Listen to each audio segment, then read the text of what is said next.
Our families tried to do different businesses throughout the years. Kind of our downfall with some of the businesses is the fact that there wasn't a person in charge. Like when we were doing my sister wife's closet, Robyn should have been in charge. I think in plural marriage, it can get complicated. I specifically wanted to work with my sister wives on my sister wife's closet because I wanted that kind of group experience that they experienced raising their kids together.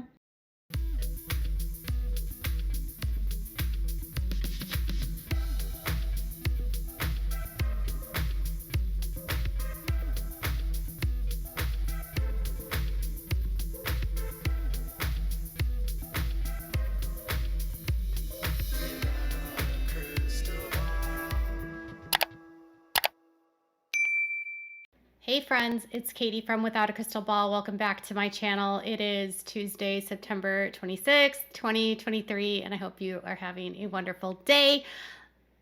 On Sister Wives episode that was on TV, episode 6 of season 18, we talked about how Kody and Janelle split up, or she separated from him, but we didn't talk about Christine. We didn't talk about Christine, and we didn't talk about Meri. And their storylines were kind of, I don't even know. Meri's was her going to Utah, and she and her friend Jen were getting their carriage house ready to move all of her stuff in because she's going to move her business up to Utah. And she and Jen talked about how she had a lot of anxiety about talking to Robyn about leaving, and that Kody might get the wrong impression about her leaving. And while in the middle of that, she managed to throw in some shade at Robyn for basically her sister wives closet business not working, which was glorious. And Christine did a paint night with her kids. She had Aspen and Mitch over at her house, along with McKelty and Tony, and they all painted for Valentine's Day and talked about Valentine's Day and all these things. And then Christine announced that she was going to be looking to start dating again. And some of the things that she shared about her process of leaving Kody and the reality of her life now might give viewers a little bit of pause to understand how inexperienced she was going into this dating world, and how little she actually knew about dating and relationships. She is about to get married in a couple weeks. She is now with David Woolley, and their relationship has been very fast and furious. Many fans are very happy for her. Others are a little bit more guarded. I found this episode to tell me a little bit more about why Christine would be an easy person to love bomb and get excited, but I also hope that her relationship with David is the real deal. Let's kind of dive into today's topic. Before we do, can you please do me a big favor and give this video a thumbs up? Also, please subscribe to my channel if you have not yet subscribed by clicking on the subscribe button down below. Click on the bell so you can get notified of any time I go live or new content loads. Please leave a comment if you have something that you'd like to say, and make sure to share this video with your friends. Okay, the paint night, there's not a lot to talk about with that, but Christine Brown said that one of the reasons that she ultimately ended up leaving her husband Kody, her boyfriend, whatever, was because Kody was not attracted to her and had never been attracted to her, and she never knew what it was like to be in a relationship with someone that was attracted to her. She also said that she didn't want to show like her kids that it was okay for a man to not be attracted to someone and then stay in a relationship with them. Like she talked about how her self-esteem really was very low while she was with Kody because of that, and that she realized it was not a good example to set to her kids because he wasn't attracted to her. So I was married to someone who apparently wasn't physically attracted to me. And the biggest reason why I haven't dated is because, babe, the biggest reason I haven't dated is because it's a self-esteem fit. It honestly is. Was I didn't want to be in a marriage where my kids would know that I was married to someone who wasn't attracted to me. So leaving was the choice, because I wasn't going to stay in a marriage like that, and I wasn't going to show my kids that that was acceptable. So Kody married her because of her royal blue blood, polygamy blood, whatever he says about it, because her grandfather, Rulon, was the founder of the Apostolic United Brethren. And that's really why. He thought he was going to get standing with the church. He thought that he would become some sort of prophet high up in the church. And he married her and had relationships with her, but didn't... had no attraction to her, and made her, like, strung her along for years and years and years. And she didn't know for the longest time that he wasn't attracted to her. And, you know, obviously she shared there that it tore up her self-esteem, because obviously if someone's telling you that you're not attractive, I mean, what do you even do with that? And it also is, I mean, if you think of it this way, Kody's the only person that she's ever kissed. Ever.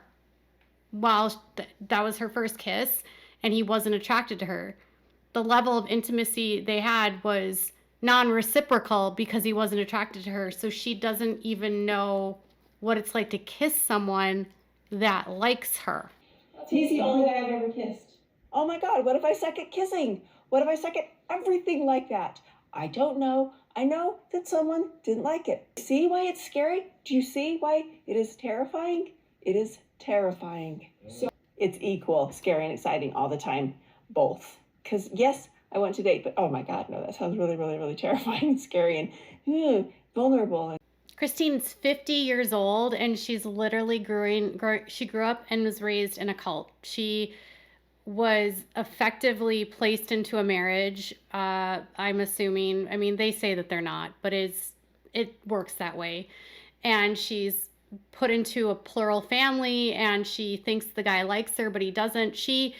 Her only romantic relationship was with a man that didn't find her attractive, wasn't turned on by her, and didn't enjoy the intimacy with her because of that.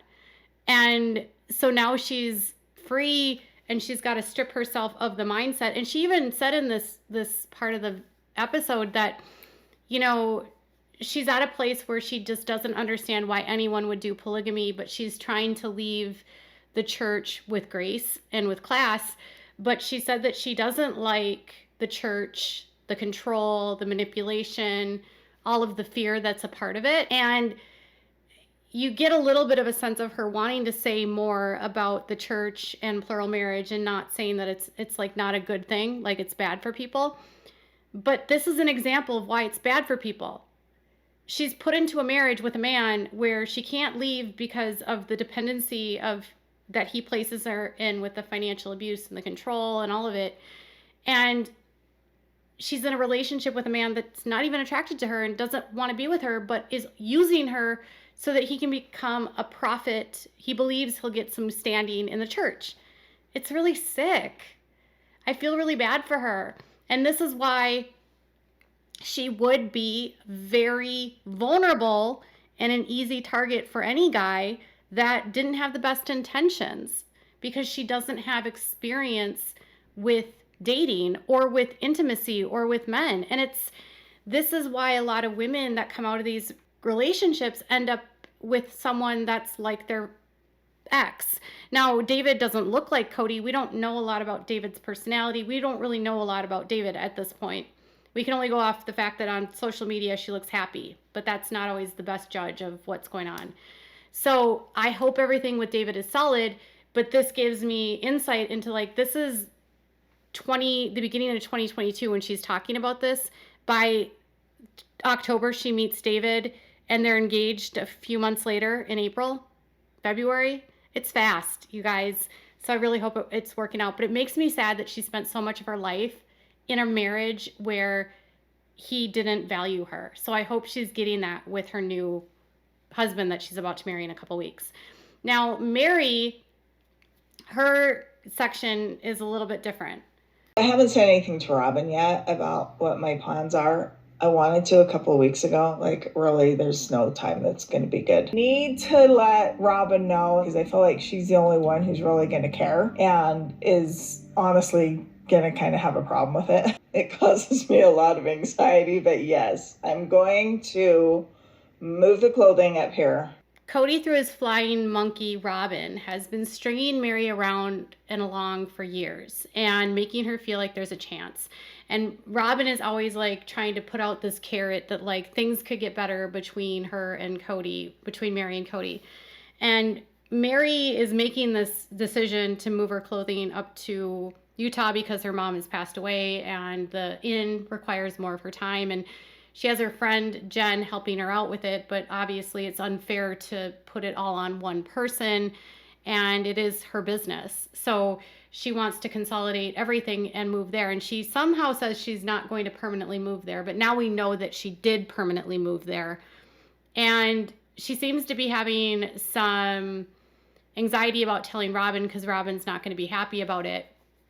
But this actually made me feel like kind of happy to see her just doing something for herself and taking the steps that she needs to take. And even though in this section of the episode, she's saying that she would still like to work on her relationship with Kody, I think at this point, she wouldn't have moved if she thought it was a possibility. Like I can't see Meri knowing that there would have been a possible reconciliation with her moving. I think she knows that it's not going to go anywhere, and so she's moving.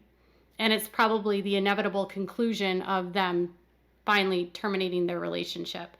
She did say that she feared that Kody might take it the wrong way, and maybe she's just saying that on the show. But I do think that, I mean, what other conclusion is there to this? That other than I'm moving on with my life and goodbye, Robyn. And Robyn's going to be upset, but no, she won't. I think Robyn has a lot. It's going to give Meri the space to get away from Robyn's manipulation and Robyn's just utter control and how she just uses Meri. And, oh, I cannot stand their relationship. I can't stand the way Robyn treats Meri. But it's later on in this section where they're clearing things out, and she's talking about how she has plans for her business, and she kind of throws shade at Robyn about My Sister Wives Closet failing to launch and do well because Robyn took no accountability and took no ownership for her role. And Robyn comes up with this really lame excuse. Our families tried to do different businesses throughout the years. Kind of our downfall with some of the businesses is the fact that there wasn't a person in charge. Like when we were doing My Sister Wife's Closet, Robyn should have been in charge. I specifically wanted to work with My Sister Wives on My Sister Wives Closet because I wanted that kind of group experience that they experienced raising their kids together. And so I was trying to sort of pull them in for that. One of the biggest fights about My Sister Wives Closet was that literally no one wanted to take the lead. And Robyn didn't feel like she could be in charge. I remember her saying she couldn't be in charge because Kody had to be the leader, right? And I just remember thinking, well, it's just a stupid business, right? She's sitting here saying, I wanted to do this business because I wanted to create something with my sister wives because I didn't have something with them all of those years before. And so I was trying to draw them into something. There was no bigger way to divide the family than to come in and thwart all of their business options. They were talking about so many different options at the time, like different gyms and cooking and all these different things they were going to do. And then Robyn just comes in and we're like, we're going to do jewelry. And then that's what they ended up doing. It was another indication that like Robyn's choices were going to go over everyone else's. Like they completely abandoned the idea that Janelle ended up having, which was a fitness center. So, you know, you start to see that like Robyn's like, well, I was doing this so I could bring in my sister wives. So it's not my fault that it fell apart. It's the fault that they didn't want to be a part of it with me. And Meri's saying the reason why Sister Wives Closet blew up is because Robyn didn't want to take responsibility for it and do anything. And then the business ends up failing. I mean, it's online still, but it's not doing anything active. And it's ironic here because now twice this season they've brought up My Sister Wives Closet, which they haven't talked about in years. I mean, are they trying to get people to their website? But Meri's like throwing shade and saying like Robyn didn't do a good job here with her business. And she's almost sort of like patting herself on the back because she's been successful in business. Christine did come sort of chime in and say like that, you know, in plural marriage, you have to do committees. And so, but sometimes with committees, nothing gets done. And so that's where things fall apart. So Christine wasn't willing to like directly shade Robyn, I think. Well, maybe because nobody agreed with Robyn. I don't know. They didn't have a good mission. They didn't have good jewelry. It was all junk. But Meri taking these steps to sort of further make herself more independent is amazing. We learned about her friend Jen. You know, it was a really interesting, and I don't know if anyone else got this while they were watching this, but I noticed like a lot of their relationship, at least from the way that they show it on the show, is about what Jen does for Meri. And I don't know what Meri does for Jen. Like, it seems like she's getting a lot of things from Jen that she's not getting from her family. Jen seems like she's the kind of friend that does and drops everything for Meri. I hope that Mary's the kind of friend that drops everything for Jen. I would hope that that's how it is. I would hope, you know, and Mary's like, Jen won't go out and talk to people about my family. I hope it's not a friendship where it's of like, you should just be so lucky that you're my friend because I'm famous kind of thing. I don't know. That was just one weird vibe I got, and it just could have been the editing. But it's, you know, I'm glad she has a friend that's Jen that will help her with her businesses and that they can maybe expand into doing something new. And we all know that she's up there now at her business and doing whatever she's doing up there. Anyways, so Robyn is going to be mad and probably try to convince Meri that there's a possibility for them to get together, back together. And Christine even flat out says that all Kody does is string people along, literally. And that's what he's done for years, and it's not fair and it's cruel. And she said a couple weeks ago that what Kody did to Meri is cruel, and I agree.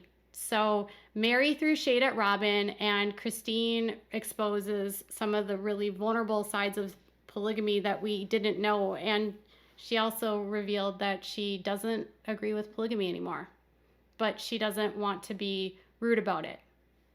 And she wants to remain classy. And Kody really destroyed her self-esteem. So tell me what your thoughts are in the comments below. Bye, guys.